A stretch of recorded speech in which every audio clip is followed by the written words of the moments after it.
हमारे आजाद समाज पार्टी के जिलाध्यक्ष ओपी सागर जी, साथ ही साथ मैनपुरी से, भोगांव से पधारे हुए हमारे सभी पार्टी के साथीगण, यहाँ उपस्थित माताएं, बहनें, बुजुर्ग, हमारे यहाँ के दोस्तों एवं इस बहुत ही ज्ञानशील बौद्ध कथा का संचालन कर रहे हमारे कथावाचक एवं बहन कथावाचिका जी, उनके साथी जो विभिन्न वाद्य यंत्रों पर अपना कार्य कर रहे हैं, आप सभी को मेरी तरफ से जय भीम नमोदर।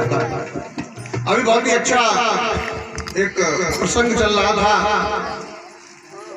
कि आप लोग भगवान की तस्वीरों को लगाने के बाद यदि बौद्ध कथा में शिरकत कर रहे हैं तो वो किसी हद तक उचित नहीं है। और जो लोग आ रहे हैं इस कथा में, तो वो बहन जी कह रही थी कि अपने अपने घरों से वो तस्वीरें निकाल दें।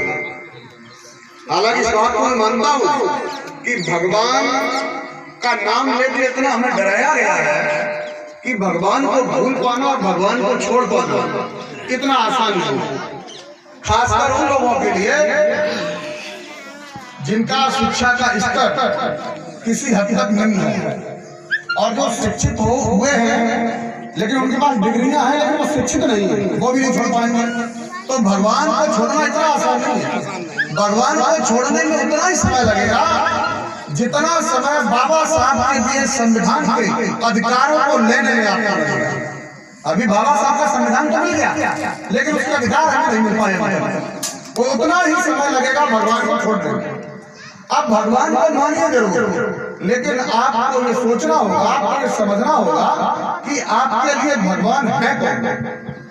उससे पहले आपको ये विचार करना पड़ेगा कि आखिर भगवान को इतना माना क्यों जाता है, भगवान आखिर होते कौन और कैसे वो आए भगवान। भाई भगवान वो होता है जो आपके परिवार का, आपके मोहल्ले का, आपके गांव का, आपके जनपद का, आपके प्रदेश का, आपकी समाज जो जन कल्याण है उनको जो किसी हद तक प्रोटेक्ट करता है, सुरक्षा करता है और उनको जो बढ़ावा देता है, उनके भले काम करता है, उनको बुराई से बचाता है, वो भगवान होता है।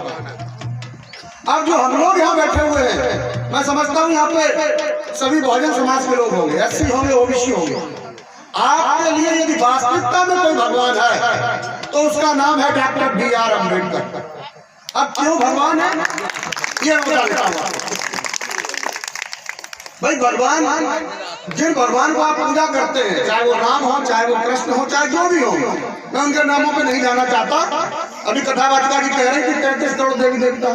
जब इस देश की आबादी 33 करोड़ नहीं थी तो 33 करोड़ देवी देवता इस देश के अंदर वास करते थे। तो दुर्भाग्य ये है कि वो देवी देवता कभी इस देश को क्रॉस करके आगे पीछे नहीं जा पाए। तो 33 करोड़ जब लोग नहीं थे तो 33 करोड़ देवी देवता थे, लेकिन वो 33 करोड़ देवी देवता मिलके आपकी छुआछूत को खत्म नहीं कर पाए। वो 33 करोड़ देवी देवता मिलके आपको इंसान होने का सम्मान नहीं दिला पाए। वो 33 करोड़ देवी देवता मिलके आपके आपस में एक दूसरे के खाना पीना शुरू नहीं करा पाए। वो 33 करोड़ देवी देवता आपके साथ जुल्म और अत्याचार होते रहे, वो उनको नहीं रोक पाए। तो आप मुझे ये बताइए वो आपके भगवान कैसे हुए। भाई आज हम अगर एक मंच में हैं, अगर यहाँ पे कथा चल रही है तो इसका श्रेय जाता है डॉक्टर बी.आर. अम्बेडकर को। आज अगर ये माइक लेकर यहाँ खड़े होकर बोल पा रहा हूँ तो इसका श्रेय जाता है डॉक्टर बी.आर. अम्बेडकर को। तो आप सोचिए आपका भगवान कौन।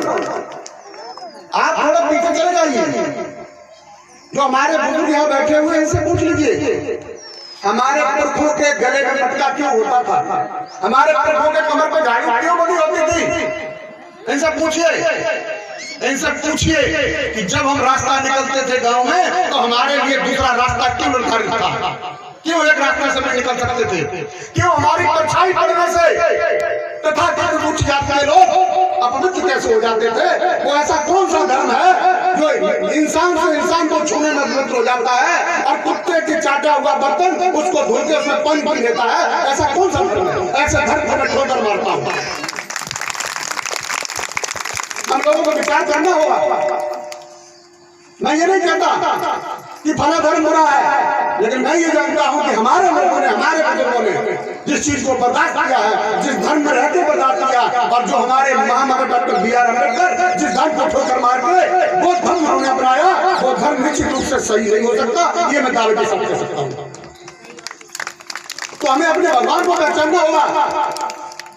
हमें शिक्षा, तो महिलाओं की बात अभी चल रही थी, महिलाओं को घर से बाहर निकलने की इजाजत नहीं थी, और घर से बाहर निकलने की इजाजत थी तो आपको गोबर डालना था, गोबर पाथना था, आपको खेतों में काम करना था, आपको मजदूरी करनी थी, लेकिन आपको न शिक्षा का अधिकार था, न व्यापार का अधिकार था, न नौकरी का अधिकार था, आपको अधिकार ही नहीं। महिलाओं को तो चाहे वो किसी जाति को हो, बाबा साहब के संविधान ने इस पूरे मानव जाति को एक सूत्र में बांधने का काम किया, सबको बराबर न्याय देने का किया। और उससे पहले जो हमारे तथागत भगवान बुद्ध ने कहा था कि मानव मानव एक समान, तो ये हमारा एक धर्म है और एक हमारे भगवान है जिन्होंने इस मानव जाति को समान माना है।